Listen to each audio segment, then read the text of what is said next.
further ado, Lissa, duty. Thank you. Thank you very much. So, as Mitch mentioned, we've known each other for several years, and I actually liked the Facebook page when he had the chocolate podcast because I'm a chocolateholic. So I thought that was kind of cool that he mentioned that. So to give you a little bit of background on me, I'm a social media coach for those of you that don't know me in the Dallas-Fort Worth area. Up here I have Rocks Digital, which is it's a digital marketing website. Now, one of the things in researching for this presentation is that when you're doing social media, people make the mistake, they just go out there, they register a profile, and they think, okay, that's all I have to do. Now I'm just going to post some links, and I'm going to get lots of people liking, interacting on whatever I post. In y'all's case, translating to listeners to your podcast. Well, it doesn't work that way. You know, that's just the first part of it. Each time you have a new podcast, that is a separate campaign. You have to market each one of those individually. And so tonight, what I'm going to share with y'all, and very similar to event marketing, which is what we're going to use as some samples to give y'all some visuals tonight, very similar to an event marketing campaign is marketing a podcast. Now, there's two goals with that. One, you want people to listen to each individual podcast that you have. And the other goal is you want dedicated subscribers so that they're always listening and get alerted. So we have two objectives that I'm going to present with y'all tonight. I want to get a little feel for who's here. And so who podcasts on a weekly basis? Okay, so we have weekly podcasters. Anybody that's doing a daily podcast? I want to include the appropriate verbiage. And monthly podcasters. People that aren't podcasting but want to be. Okay, cool, awesome. So, social media, just so I know how geeky and technical I can get tonight. Who here, raise your hand if you're not using social media. That might be easier. Whatever, Byron. Whatever, Joe. Okay, good. When I was driving over here, I prepared this presentation, and I have 20 points I'm going to go over with y'all. And I thought to myself, what if I got too geeky on the social media stuff? So I'm glad to know that everybody here has a social media account of some type. Facebook, Twitter, LinkedIn, etc. Well, you can have a MySpace if you want, and you can even post great content on your MySpace. I'm not for sure it's going to do any good, but you can certainly do it. If it makes you feel better, Byron. So one of the things that you have to do when you have any kind of social media campaign is you have to have some really great visuals to go along with it. So, yeah, I need some guinea pigs, because I do better giving real case stories. Byron, what's the topic of your podcast? Oh, it's going to be on entrepreneurism. Entrepreneurism, okay. And Jeff Klein, you're speakers in chairs, correct? Speakers sitting in chairs, chatting on air. Tim, name of yours? Tim Gillette Radio Show. Okay, somebody else told me out, I knew their name. Somebody else told me out theirs. Days of Our Lives. Soap opera. A soap opera. Okay, that's interesting. It's kind of fun, though. Okay, so one of the things that you have to do with social media is you have to have great visuals, because the first thing that you do is compel them with your visuals. So if you're wanting to market your specific podcast, whether it be on the Days of Our Lives or Tim Gillette's radio show or speaker sitting in chairs, you have to have some great graphics. You have to invest in these. Okay, so some ideas where you could go get these graphics for those of you that don't know them already. Fiverr. Okay, but you have to have some great visuals for just to market your podcast subscribers to start with. So the second part of that is each time you have a new person that you've interviewed on your podcast. So who here for their podcast is just them talking about specific things and they're not interviewing anybody? Okay, cool. That's good. I need to know that so I can address it for y'all also. Everybody else, you're interviewing people on your podcast and publishing those mostly. Okay. So some of the things that you have to do is have great cover art. Now this applies not just on Facebook as I'm showing you here, but on all your social media channels. Okay, so we're talking Google+. If you're using any kind of YouTube videos to market your podcast, which you can certainly do so. If you're using Google Hangouts as one piece of your podcast, because you can extract that audio and put on iTunes and other places. If you're using Google Hangouts, then you need to have customized YouTube art also to market your podcast, that channel art. Okay, they actually have a PowerPoint, not a PowerPoint, but a Photoshop template that you can download, so that when you're creating that channel art, you make sure that you're creating it so it's visible on mobile, on desktop, and one other device I can't remember right now. Tablet, I think. So make sure that you use that template when you create the art, if you're not really great at it, or when you have the art created, because I've had some created and they didn't do it right. So that's one thing you need to know about YouTube. But you have to have great visuals, and you need to have it branded consistently across all the channels. So that means if you were this campaign is a conference campaign, okay, but it's very similar for podcasting. So I wanted to be able to give y'all some visuals of that. So you would create the art for Google Plus the same way. You would have the art for your YouTube. You would have the cover art for your Twitter. So branded cover art is the first thing you have to know. Now, for those of you that interview specific speakers, okay, you're interviewing experts, you need to market each one of those individual podcasts by creating images using those speaker headshots. So why does that benefit you to put their pictures in the headshot? Couple of reasons. Because they're going to be more likely to share about it if their photo's in it, because people have egos, right? So you want to create all of your art with images in it. And so I was going to show you an example of how this really worked for me with my conference in 2014. And I'm going to find it here in a minute. Forgive me, I got to find the album here. I think it's this one right here. So here is an example. You can see every one of the speakers, I created a graphic to market each one of them, okay? So why did I do that? Because they're going to share the photograph. I can tag them in the photograph because their picture is in the photograph, okay? So that's going to add additional validity on the timeline. It puts a name and a face. So you create these images and then you can share them on all the social media channels. So Facebook, Pinterest, Twitter, you can tweet them, you can upload them on Google Plus, create some great graphics for each one of your topics. So say that you're somebody and you're not interviewing a particular person, but you're interviewing a catchy topic. Somebody throw me out a topic they did recently that they just spoke. Virtual reality. Virtual reality, okay? So sharing some great images that express that, Yes, you're going to have to invest in some photos from iStock or Big Stock or one of those to create those images, but using those images to portray that message across. You can put your picture in the shot. Now, of course, every time, because people aren't going to want to, it's just this one guy here's 50 pictures of the same dude every week. That might get boring, and so you're going to have to spice it up a little bit. Use other images that represent the same thing. Sometimes maybe you're using a logo or a microphone or that kind of thing, but you have to spice it up and you have to get a lot of visual in here. So why do you want to put people's headshots? A little more about this. Why do you want their headshots in here? So when you post them on social media and you tag them, depending on their settings, of course, it appears in the Facebook newsfeed of all of their friends. And it says, Jane Doe's been tagged in this photograph. And so now all of their friends are seeing that they're on this podcast and that you've interviewed them, or you're going to be interviewing them, because there's two ways to do podcasting. One is where you can do it live and you can have live listeners, and then the other side of it is where they're just listening to the archive approach. You want both. You want live if you're set up for live, but you want the residual. You want those listeners that come after. And so this is an example of some visuals with that.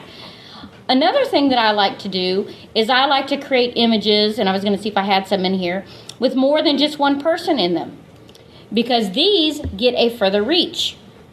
Okay, so say you're doing a podcast where you had a specific month and you talked about the same topic.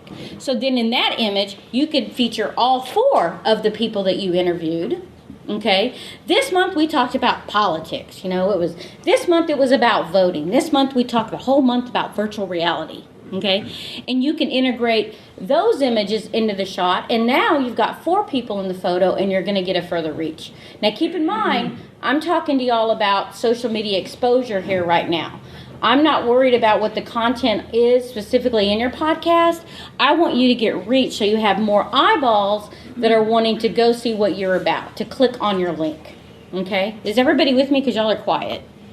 Has anybody here had me threatened exercise before? Has anybody heard that? Well, one of the things that I do is if I don't have an audience that is really asking me questions and feeling like they're into what I have to say, then I'm going to make an exercise so that everybody's happy and smiles. So everybody better start acting happy, or we're going to all do some jumping jacks. Who's up for that? You need an interactive audience. That's right, because that feeds me. So we need some action here, okay? So this is an example of one way to market your podcast. Yes, sir. I have a question. See, he don't want to exercise. Smart man. All right. Which body do you really want to So you're talking about having visuals. So yes. A particular episode, you should have several visuals. Should every tweet have a visual? Not every update. Well, on Facebook, yes. You want a visual as much as possible. Okay? On every tweet, no, it does not have to. And I'm going to get into talking about some specific Twitter strategies as I get down a little further. But if you can have more than one visual, that's good. How often are you podcasting? Daily? Twice a week. At least twice a week. And so for you, you're sitting thinking, okay, well, if I want to get one image for every podcast, well, that would be your goal, is have one image for each podcast. But if you're trying to get 3 or 4, that's going to be a little hard and get a little expensive. Also, if you're buying your images from big stock or taking them yourself or that kind of thing. So in that case, you would just want to have one that symbolized this particular podcast for that topic. And just remember what that image is, and then when you're marketing that image later, because remember, you don't just have to do it once and you're done, okay? When you're marketing your podcast again later, then you can use that same image. Or you can use different images that represent it if you have a gallery of several. But the idea is to get really visual, and you also want to have branded images, so that's why you want to purchase them so you can put your logos and things on them. I'm going to get to you in 1 second. I have a question right here. The exercise trick always works. So I noticed in the other cover image that there was people there. Right. In the cover photo. Yes. So what do you suggest as far as being able to change cover images with pictures of the guests? Do you suggest that, or is that too much? You can definitely do that. You're leaving, Joe? I bored you already? I see how you are. It was a threat of jumping jacks. It was. I'm gonna tweet about it. Joe didn't want to exercise. It's a reminder that I need to go to the gym. So anyway, yes, you can do that. Now, the thing is that you have to think about is it can get pretty expensive, depending on how often you're doing your podcast, to want to always change out and feature a new guest. If you design them yourself, is that something you would suggest? Certainly. You could certainly do that.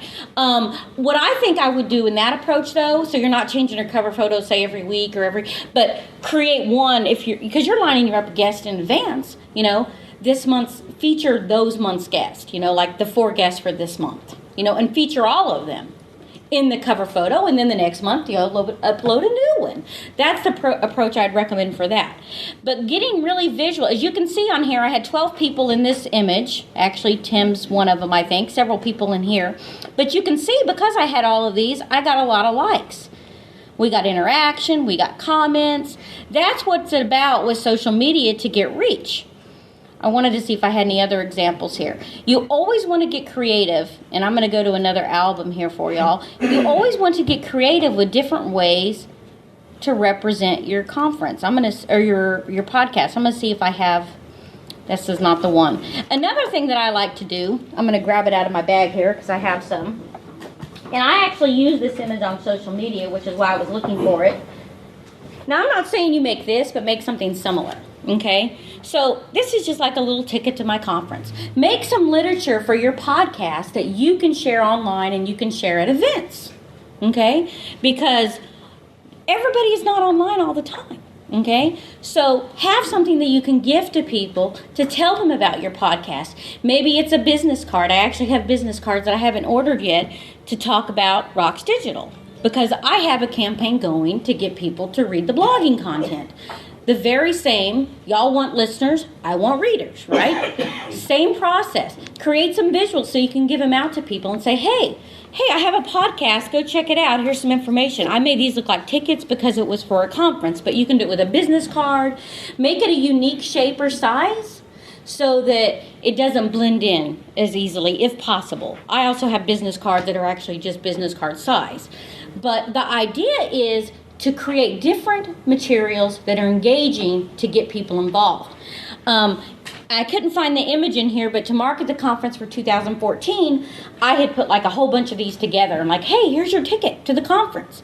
So do something similar with your podcasting idea. Maybe it's not a ticket. Maybe it's a, hey, this is your microphone. You know, we want more people. Do you want to be interviewed on a podcast? Maybe yours is this your mic? Is this you? Is this your day? You know, the idea though is to create visuals to get very engaging with people. So I want to ask y'all another question. So have y'all thought about having any experts donate door prizes, giveaways for your podcast? Anybody here doing that? Few people. So that's a great way to get buzz about your podcast. I'm thinking about a book. I won a book by, it seems like it was Erica Napolitano. I can't ever say her last name. Thank you. Redhead Writing. She was on a podcast with Jason Falls. Okay, I listened to the podcast, I responded in, and I actually won her book. Okay, so you can get experts to give you prizes for your podcast if you're doing yours live. Okay, archives available, of course, later, but if you're doing yours live, get experts to donate door prizes and market to the people, hey, do you want a chance to win so-and-so's book? I'm interviewing him on the podcast today. But it's a great way to get people wanting to listen to your podcast because they want to win the book.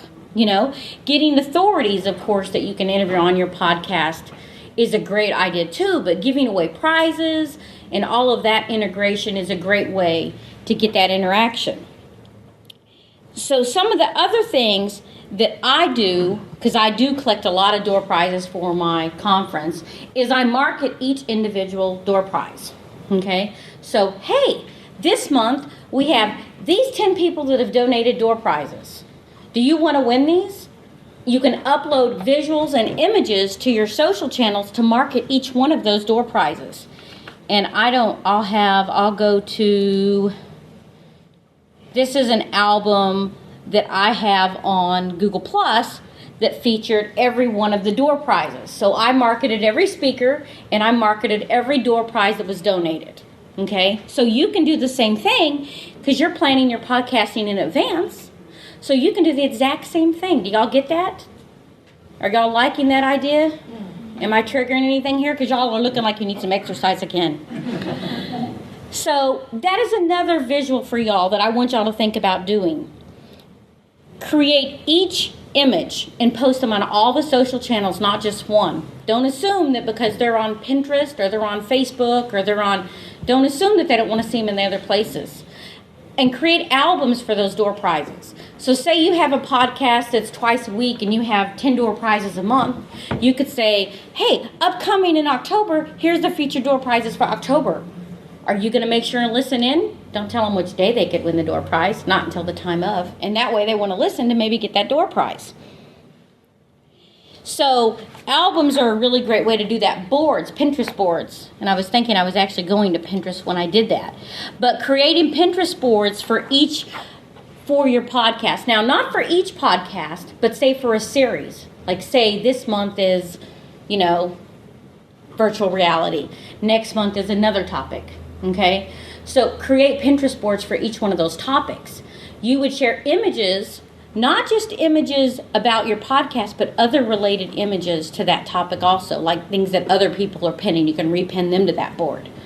But the idea is to really get social engagement so that people want to follow your boards. You want to use engaging images to create conversation, not just about your podcast. I've talked about here about creating images for each one of your podcasts because that's what we're here for, right? We're creating a podcasting campaign. But you also want to share other interesting images that are going to get people curious.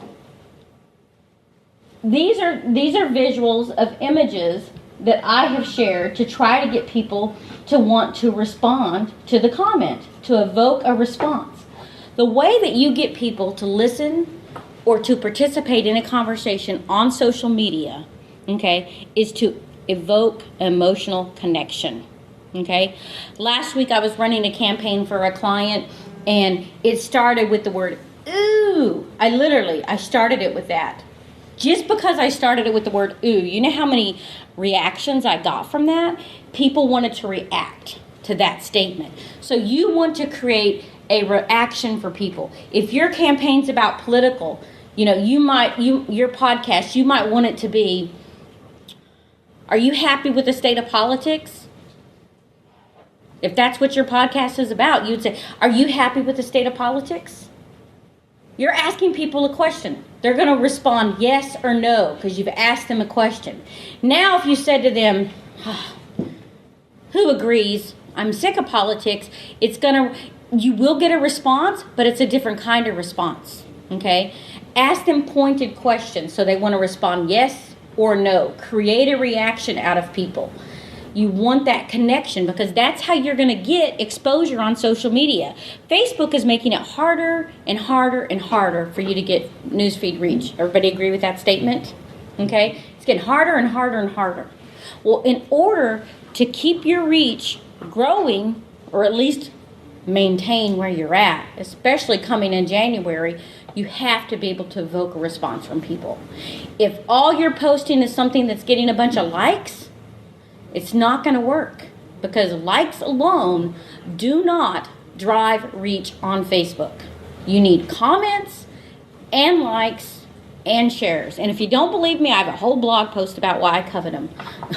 I'm serious. It's very important that you get all of those reactions. And so the way that you do it is by evoking a response from somebody. The campaign I did last week where it said, ooh, and it was like a really gross picture. It wasn't for me, it was for someone else. That thing got 100 and something likes immediately just because people connected with that one word. And I had more to say after that, but that very first word created a connection with people, okay? And that's what you have to do to get people on social media to, one, engage with your content, because we want them to listen to your podcast. That's our goal. But the fact is you have to get them engaged on social media so that they even start thinking about you, so that they want to create that top-of-mind awareness. Now, I want to talk to y'all specifically about marketing your podcast with Twitter, okay? And I have some tools for you, and I have some ideas. So one thing I want you to do, and I do this every time I'm marketing an event, whether it's an event, whether it's an ebook download campaign, whatever it is I'm doing, I write a whole bunch of tweets around that topic, okay? Worded different ways, okay? I did an ebook promotion, had one title to the ebook. I wrote 15 different tweets about it. One of the updates, just one of them, I used the word in it, do you need a GPS for your business? Everybody connected with that every time I posted about it. Okay? But you can write it in 5 or 6 different ways, the same thing, the same title, in 5 or 6 different ways, because different people are going to connect with the content different ways. Okay? Somebody give me the title of one of their podcasts that they did. I want an actual title of it so I can give you a sample tweet. Anybody going to throw one out for me? Byron? Nobody wants to give me a name? Okay. Virtual reality, the new drug. Virtual reality, the new drug. Okay. So you want to write 5 tweets that talks about that. Okay. So you might say, what do you think about virtual reality? Is it a new drug that you like? There's one tweet. Link to read more about getting into your podcast. New tweet. Okay. This is the second tweet. Virtual reality, the wave of the future. Who agrees? Link. There's 2 tweets. Okay? Haven't got to new drug yet. Yeah, legal drug, virtual reality. Well, I like that. Good idea, Jeff. Jeff's good at this. I need a new drug. Do you need a new drug? Have you tried virtual reality? Do you get what I'm saying here? I'm marketing the same thing in 5 different ways. You're going to compel different people, okay? You can use that update. You can post it on Twitter. You can post it on Facebook. Now, on Facebook, you don't want to post the same, you have to mix in other content with it. But the idea is take that content and repurpose it in a lot of ways. Who here saw 5 different ways? Did those responses compel y'all differently? Some of them worked, some of them didn't, right? I really liked the last one, by the way. That one was really good. That one gave me chills. I had a connection to that one, okay? Everybody responds differently, okay? So when you're marketing your podcast, you write 5 tweets to market each one of those speakers. Now you're thinking, wow, well that's a lot, right? I'm going to write 5. Well, do you know how long it takes after you really, how long did it take me to write those? That's how long it takes, okay? You sit down, you think, okay, I'm interviewing Jane Doe next month. This is the title of what Jane Doe is going to talk about. I'm going to write 5 updates. And I'm going to take those 5 updates and I'm going to go out to Twitter and I'm going to set them to post over and over and over and over on Twitter, okay? One every, depends how much other stuff you're tweeting, one every 13 hours. You could go closer depending on how much other stuff you're tweeting. You could go as close as one every 5 hours. But that's the idea. So your podcast has already happened. And you think to yourself, oh, well, these 5 tweets are a waste. No, they're not. It's an archive now. You still have a link. All you're doing is changing where you're linking the people. Now you're linking them to an archive link instead of to the new link to where it's going to be live. Does that make sense for y'all? Are y'all connecting with that idea? So one of the other things that you want to do with Twitter is you're going to market each individual podcast. But the other part of that is you want subscribers on a regular basis. What is the name? Somebody give me the name of their exact podcast. Skate to Create. Skate to Create. Okay. So that's the name of his podcast. So he's also going to market that. Okay. So he's going to say, I got to know more about that. What's Skate to Create? Skateboarding and interviewing business people. Okay. So you're skateboarding and interviewing business people. Okay. So, need some exercise? Join Skate to Create. Learn how to get both. You know, that's an example. Okay, you want to market the podcast title in general, like your whole series, and then the individual podcast. Do y'all get that? Because you want subscribers long term, but you also want to market each individual podcast so that when they listen to that podcast, they want to subscribe. Is everybody with me on that? So one of the other things that I do, in addition to marketing each podcast, is you would market each door prize. Write tweets for each door prize. You know what the best way to get people to want to listen to something is? They're going to win something, right? You can share about it on Facebook and whatever, but one of the best things that you can do is market what they're going to win at that event on Twitter. I have about 50 door prizes every year for my conference. I write a tweet for each one of those door prizes, okay? And I just market the door prize like crazy. People want to come to the conference just because, wow, they're going to win a door prize, you know? So the idea is also to market your door prizes, okay? If you have sponsors for your podcast, anybody here has sponsors for your podcast? Not yet. Not yet, but you want to have some, right? So start establishing some barter relationships. Maybe Podcast Dallas. Maybe you can set up a barter with Podcast Dallas where you're going to offer them sponsorship opportunity in exchange for mentioning your podcast at their meetings, okay? You've got to start somewhere with a sponsor. Start with a free one. Do you think I had paid sponsors right off the bat for my events? No. I had one last year who wanted to pay me and I'd have given them one for free.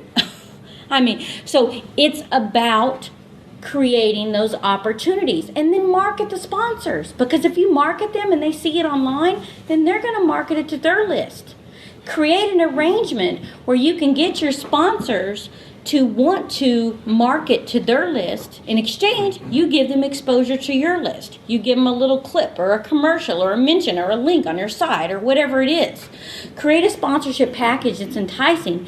Make it one that mutually benefits you and benefits them if you're going with the bartership arrangement. So some of the other things that I want you to do to integrate with Twitter is there is a plugin. It's called Click to Tweet. Okay? And I'm going to show you what it looks like. find a blog post here. I didn't have this up just to market my conference. I actually wanted to show you some social media integration. So this is a click to tweet. This is a free plugin that you can put on your websites, okay?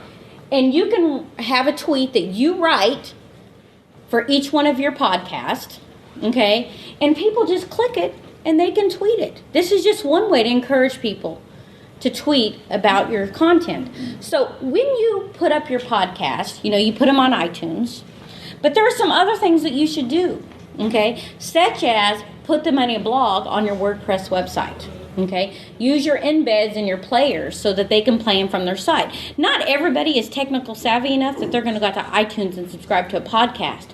They're going to want to go to your site to do it, right? And so embed those players in your blog post. Those images that you had creating marketing those podcasts, guess what? Put those in the blog post. Embed your players. Put a couple of, ideally, I think Google, they like 300 words as a minimum. Throw some words with it about what you discussed in the podcast, favorite moment, best quote, whatever it is.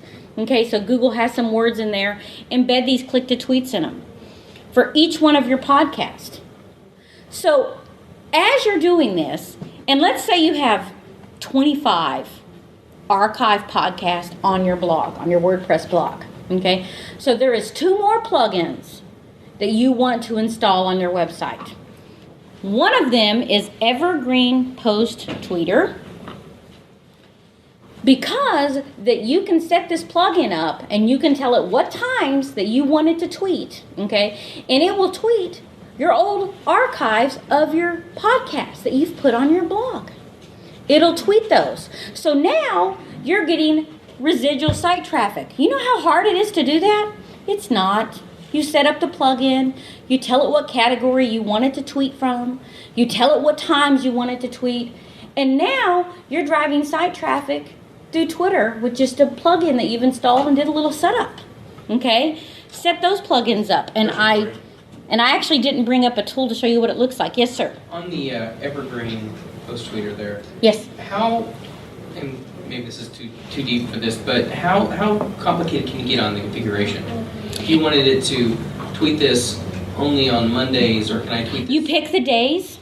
Okay. Now, you can't pick which particular post it tweets. It tweets based on category and it's randomized.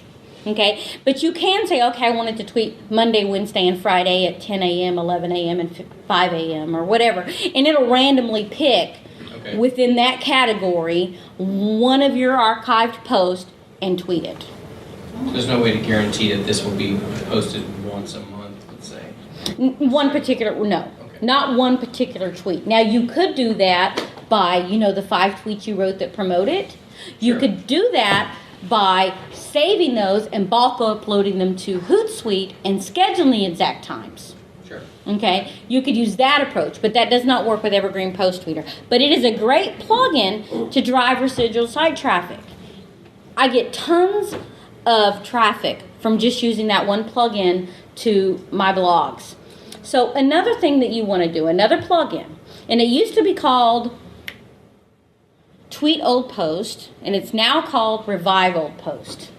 They have a free version, which goes to Twitter, and they have a pro version, which is very inexpensive. Now, I do have to tell you, if you're one of those people that has a wacky WordPress website, Jeff Klein, it might not work for you.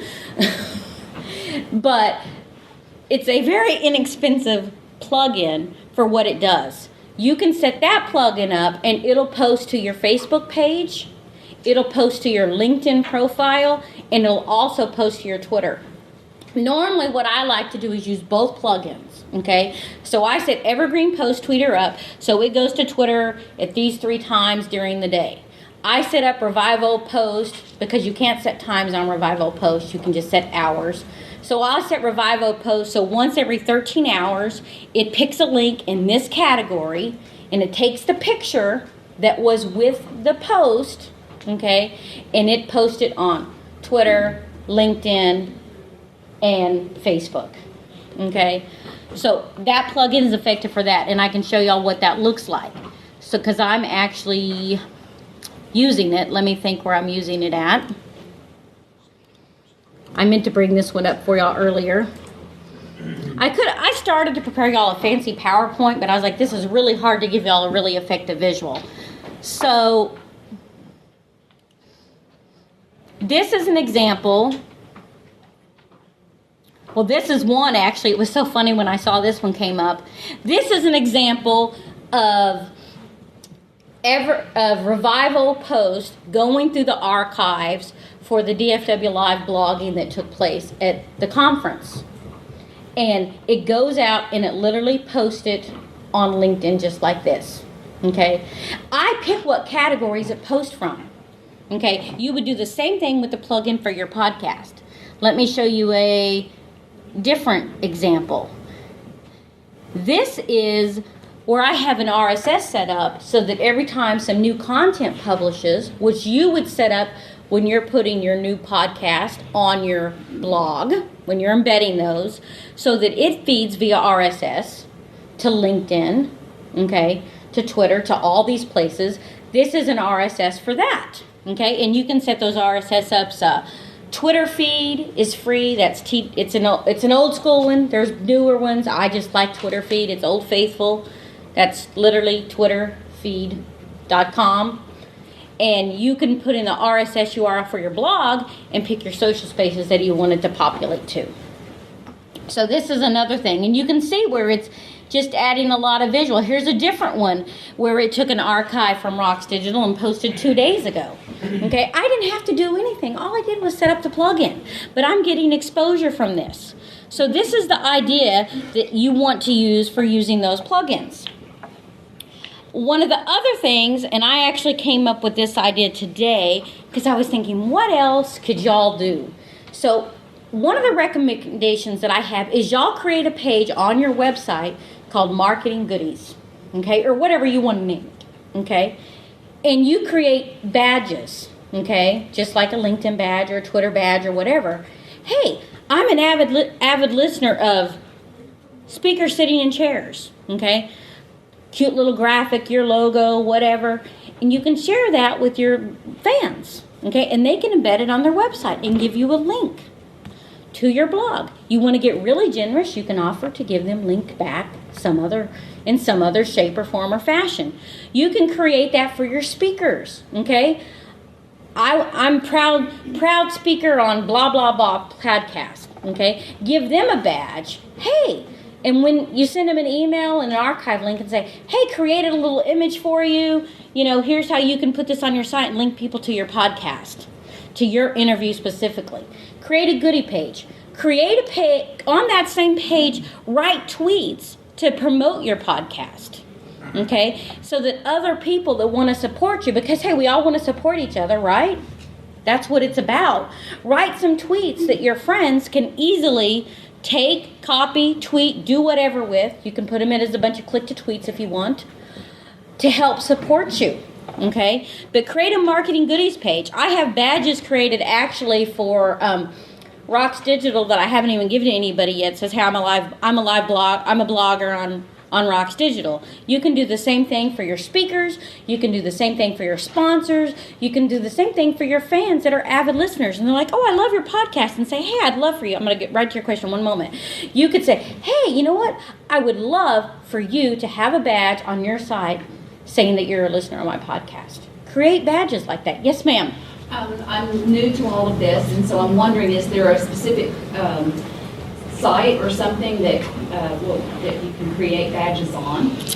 It's basically just a graphic.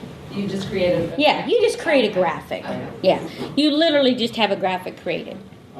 Yeah, I was going to say Fiverr. Fiverr? Hire somebody to do it for you. Yeah. Yeah, you can go to Fiverr, Fiverr.com, and get people to create graphics for you. Awesome. Okay. You can create some of your own, even. I mean, depends on what your graphic skills are. You had a suggestion for a site to do that? Canva? Canva? Super easy. Oh, yeah, Canva's a great resource. Something that simple. Canva, Canva.com. Thank you. Canva's a great resource to do that also. Thank you for that suggestion. One of the other things that I suggest that y'all do is write a email marketing letter and have that available as a download. So somebody that's a sponsor, okay? Hey, you want to help spread the word about my podcast? here's an easy letter for you to share about it with your list. Make it as easy as possible for people to promote you. That's what it's about. So those are some online methods, and I know that was a lot of them. I know that it was a long list of them. I want to talk with you about a couple of offline methods, okay, just real quickly. One of them, and I kind of already mentioned it, is partner with local meetups to let them announce your podcast in exchange for you giving them some kind of sponsorship mention on your podcast. Create, distribute printed flyers, tickets, postcards, whatever it is when you go out to other events. People want to know about what you're doing. I have created cards for each one of my bloggers that they can give out to people. Okay, you can do the same thing with your speakers or your sponsors. Hey, will you put this stack of cards out at your event to tell people about the podcast? That you're a sponsor? Put their little logo on it. Create branded art. People like that. If you stick their logo on something, they're going to give it to everybody because their logo's on it. Okay? Some other things that you want to do is speak at other groups. Okay? Speak on other podcasts. Okay? Partnership with other podcasters. Don't think of it as a competition, because you're not here to compete with Joe next door, because he's going to interview different people on a different topic. Okay? Partnership with other podcasters that help cross-promote each other. An example of that, Mitch mentioned he had a podcast on chocolate. So get with some other foodies that maybe have a podcast just on food and create that partnership so that you're cross-promoting each other on each other's social spaces, at each other's events, verbally on each other's podcast. Lots of cross-promotion. Email marketing. Okay, I've got 2 more points, and then I'm going to open it up to questions. So, email marketing. If you're podcasting more than once a week, then you should set up a daily subscribe option using, say, MailChimp, which you can have it for free up to 2,000. I believe it's still for free up to 2,000. I didn't verify the 2,000 number today, but it used to be up to 2. Create an auto so people can subscribe via email to get updates daily as you update your RSS feed. Because remember, you're putting them on your blog, right? You're going to embed them on your blog. So create an autoresponder where they can get your podcast every day, okay? It'll only send to them when you actually do an update, just so you know that. Create a weekly option, okay? That gives them like the rundown for the week, okay? And actually, let me see if I happen to save so y'all can get a visual for what that might look like. Let's see if I have. I don't want all my email to load, just the one that I wished I had thought about having this up earlier. Let's see if I have one in here somewhere. Come on. Like this. This is what a daily looks like when it comes up. Okay? This is like the topic, and then I have some other. So this is where you put your sponsors in, because you can put logos and stuff in the autoresponder. So you could put some sponsorship logos in here, and they get this email daily when I've put a new update in. I don't have a weekly email to show you, but the weekly literally runs down with like 4 or 5 posts. So make both options so that people can either subscribe daily or weekly. In addition to that, create a monthly email campaign. Okay, where that monthly email campaign, you're going to warm them up for what you're doing next month. Okay, oh, next month we have 1, 2, 3, 4 coming up. It's going to be a great, exciting month. This month is going to be about business improvement, whatever it is. And then feature some of your archives. Okay, you could feature the prior month archives. You could feature a specific speaker that came on that was really popular. Maybe he had 80,000 downloads, and say, hey, this podcast had 80,000 downloads. You better go check it out if you didn't watch it. Evidently it's popular. Feature the old archives. Feature your sponsors in there. Okay, so if you do have a sponsor or a speaker or whoever you're going to feature for that month, have an area where maybe you have a podcaster, a listener that is giving you a testimonial. Ask for permission to share that in the newsletter.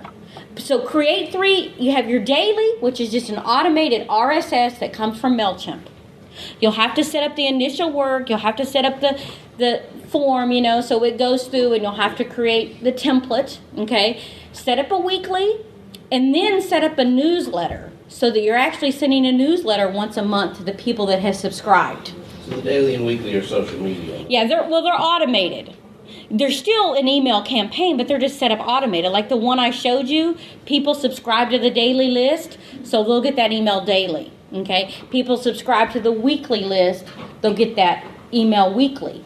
People that, and then there's also the whole monthly newsletter thing, people that'll get a monthly, because sometimes people don't want to hear from you every day or every week, they just want to get something once a month. But set up those 3 options to market your podcast. Is everybody feeling this?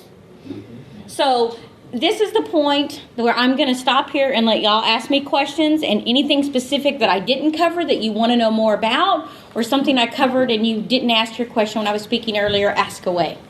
This may be more for the room than for you, Lisa. What's different about marketing a podcast over, say, marketing a workshop or a product?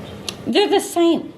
They are the same. The fact is, okay, is if you're marketing a product, you're going to have a campaign around that product. So the images and the content that you're going to share is going to be focused around the product. If it's a service, it's the same thing. If you're marketing an event, which is why I gave you the event examples, it's the same process. Now, I do think an event and a podcast, is a little more similar, because it's not like where you're going to necessarily get a buy at the end, but you're going to get a listener or a... What I'm getting at is, do you find that you have to educate people on what a podcast is Oh, well, that's as part of marketing a podcast? I mean, I haven't had to, Well, in our industry with the skateboarding podcast, we do, because not a lot of skateboarders actually know what a podcast what is. a podcast is. So, yeah. So you're having to do some do education. you include how to get? Well, now we what are. you're That's doing? the direction we're going, Okay. because they don't know, but a lot of them have the iPhone, so it's right on their phone. So you say, go to iTunes and you give them the link and all that? Yeah. Well, and that's one of the reasons I mentioned earlier that I don't think it's just about just putting your podcast on iTunes.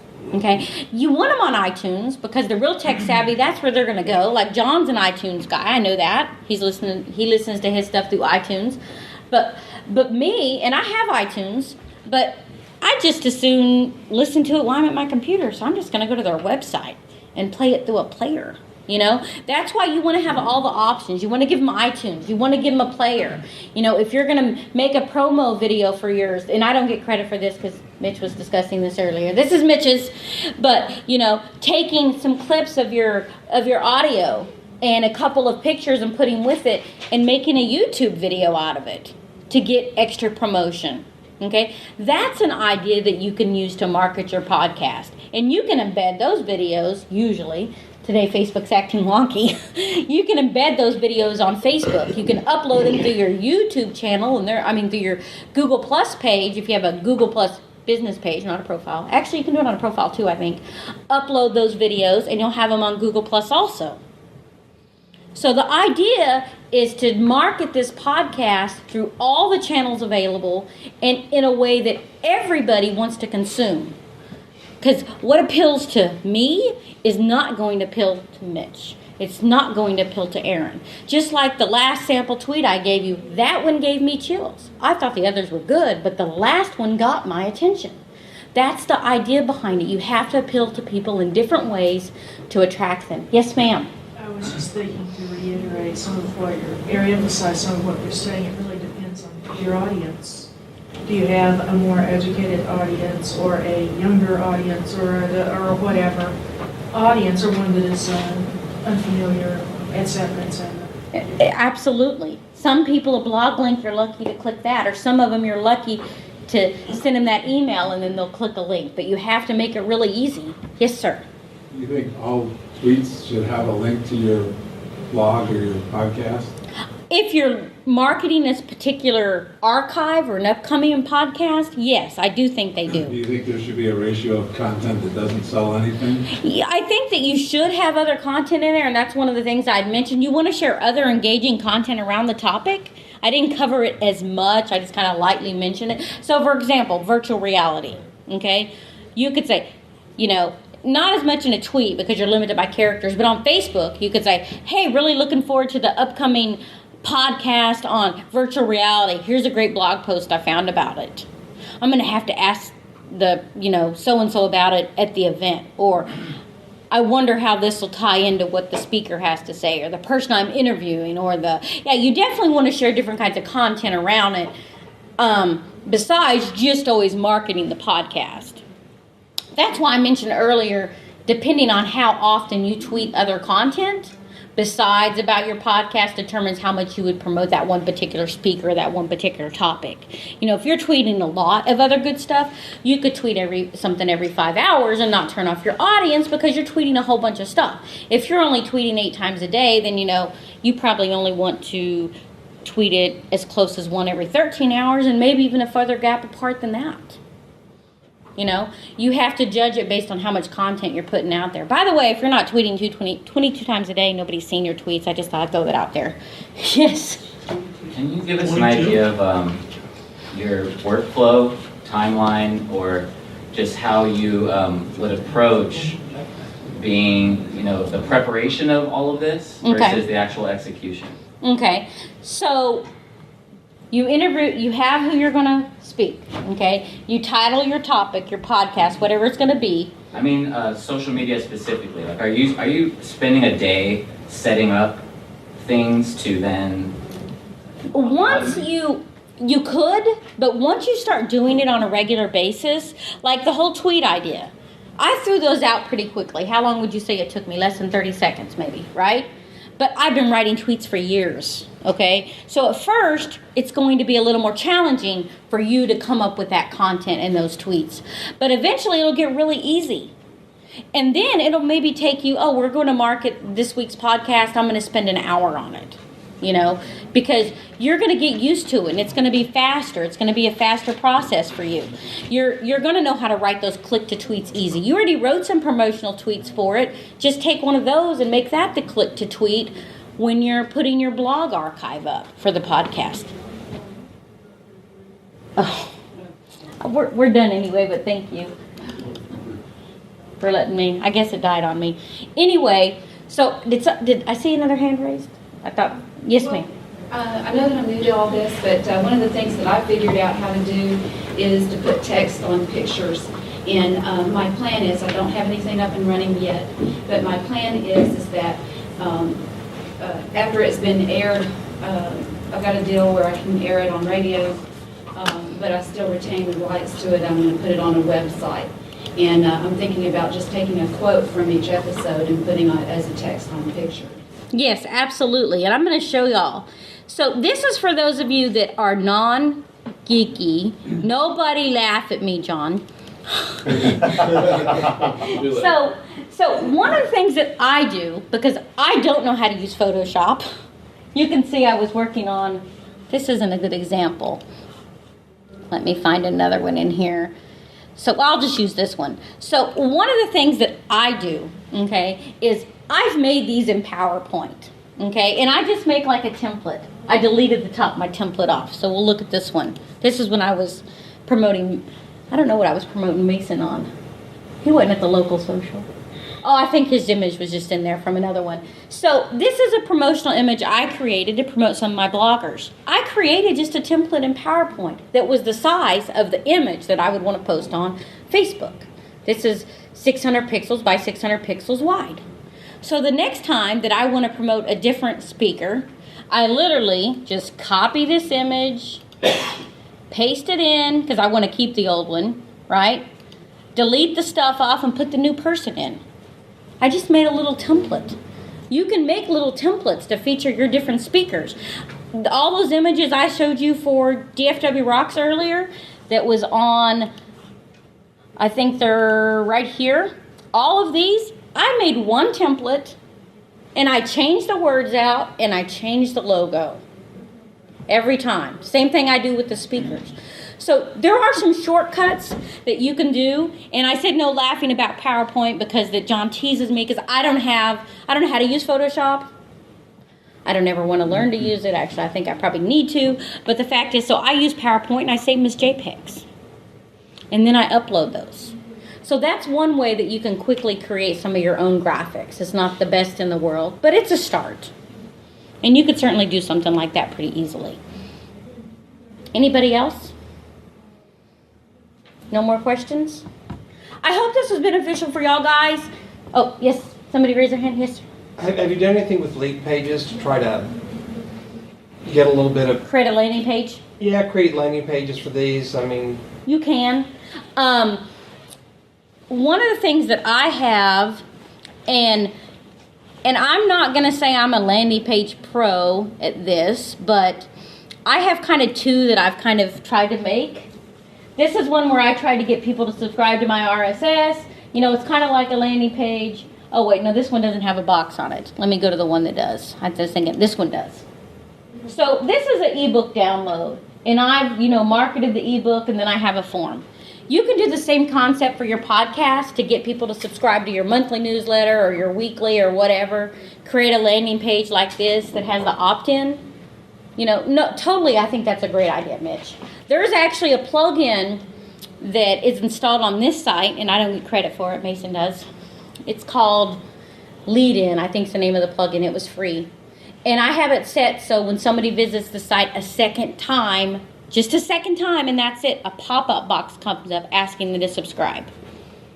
It's really been working. I need to tell Mason. It's really been working. I've been getting subscribers. It doesn't come up the first time. It only comes up the second time they visit the site. And I've been getting subscribers from it. And it's a free plugin. I think it's called Lead In, I think was the name of it or something. But yeah, creating landing pages is a great way to encourage subscribers. If you have created like a freebie download, maybe it's an ebook, or maybe one of your speakers has provided you an ebook, because a lot of times they're willing to do that for extra promotion or a sponsor. Give that away as a motivation to get them to opt in. Because I think sponsors would be doing that. Like Mitch had his podcast on chocolate. Maybe he could get Hershey's to give him an ebook on the science of making chocolate. People probably opt in just to read about it because they like chocolate. But so yeah, definitely doing the landing pages. Yes, sir. So we're trying to build a following. So we started with 0 Twitter followers. Right. What are 3 things you would do to dramatically increase the number of followers to you? Go out and follow. One, go out and follow people because that gives them an invitation to follow you back. Okay. 2, don't try to sell to them when they do follow you back. Okay, because that immediately makes them want to unfollow you. And provide information. So what I mean by that is if you're an expert in something about your podcast, share that information openly that relates to your specific niche. For me, I'm a social media coach. So I have literally written 100 tips that are on social media, and they go out on my Twitter account. Jeff Klein has some for Speaker Co-op. John has some for SEO. That's the idea, is you write 100 tips on your industry topic and share those on Twitter repeatedly. We have more of an entertainment type. Right, you're an entertainment thing. And so with y'all, the idea would be to share featuring other speakers, to share their content. If there is a unique value proposition, some kind of education that you provided them, I'd have to really study more about your podcast to give you a physical example of kind of tips that you would share. But, maybe it's jokes for y'all. Maybe it's jokes, maybe it's controversial questions, maybe it's things that's going to compel a response. If your podcast is the Funny Guy podcast, I totally could see sharing funny jokes with people, Politically correct ones, of course. When I say politically correct, try to avoid cuss words unless that's who you want to attract, is your listeners. Yes? What do you think about creating, excuse me, am I talking too much? No. What do you think about creating like a LinkedIn group special to people that are interested in the same thing that you're interested in? Do you think that would be a possibility? You can do that. Okay. Honestly, depending on what your podcast topic is, I think you might have more success with a Facebook group, depending on what the topic is around your specific podcast. But you probably have more success with Facebook because people listening to podcasting, unless yours is really business focused, it's kind of a hobby. It's a thing they do as entertainment. And so when they're on LinkedIn, they might not be so much thinking about entertaining things as much as when they're on Facebook. So it really depends on your specific topic or on your topic. But I would probably say Facebook would be probably better for you. Facebook groups have worked great for our conference I- as well as this group. I was going to say, I know that Mitch has mentioned how well it's been working. It's actually been compelling me that maybe I need to start one. Yeah, I mean, they're free. So I use a Facebook page, but I've been thinking to myself, maybe I should use a group. And Mitch compelled me to that idea. So I think a Facebook group would be more beneficial than LinkedIn, though. Anybody else? Oh, you wanted some more Twitter tips. So I gave you one. I hadn't forgot about you. I had to go back to that. So one, you got to go out and follow people. So one of the places you can go out and find people to follow is go to Twello, and that's Twello like yellow, Twello.com. That's the yellow pages of Twitter. And you can go out and find people based on category to follow. Okay? So when you go out to Twitter and you follow people, you reach a certain number where you can't follow any more people, and you have to unfollow people. So to do that, you want to use tweepy.com. What? Yeah. TWEEPI. I believe it's TWEEPIE. I haven't looked at it in a little while, but tweepy.com is a great way to unfollow people that haven't followed you back. Okay? Because you got to do both, because you got to continue to be able to follow more people to grow your numbers. Does it look bad if you have 1,000 people that you're following and only 200 followers? Is that negative? It's kind of, Keep it close, or what do you? well, it's kind of part of life. And while you're trying to grow your numbers, Right. It's kind of part of life, unfortunately. Honestly, though, what I would recommend is that you use Tweepy on a regular basis and kind of follow people and wait 3 or 4 days and then unfollow those that haven't followed back, go follow some more, because that it gets really a pain in the rear when you can only unfollow people 20 at a time with the free version of Tweepy.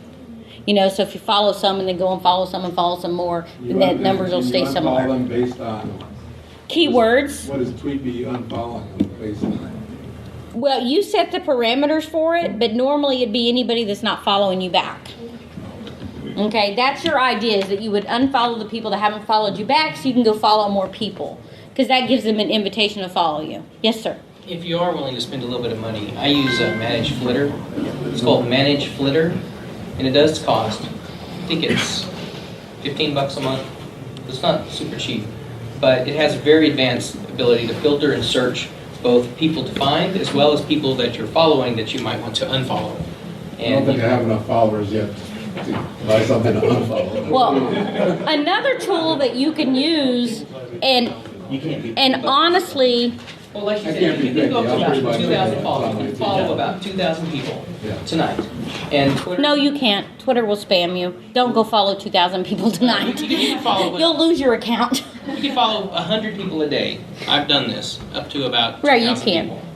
Once you get to 2,000, then they're going to start looking at your follower to followee, people you're following versus how many are following you ratio.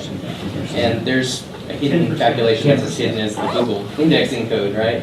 So, and you can then start using people you're following to say how many of these people are sending out spam also, or how many people are doing other things. And you can select them to unfollow. I've been using it, been having some good success filtering out people that are not Die on people me. that I want to talk to. Button on the left. If you have any celebrities, they're gonna unfollow one of those, because they're not, chances are. Probably. Celebrities are not following. So one of the other tools, and I was going to bring it up for you, but evidently the projector, I've turned it off or something, I don't know. I'm technically challenged on this overhead.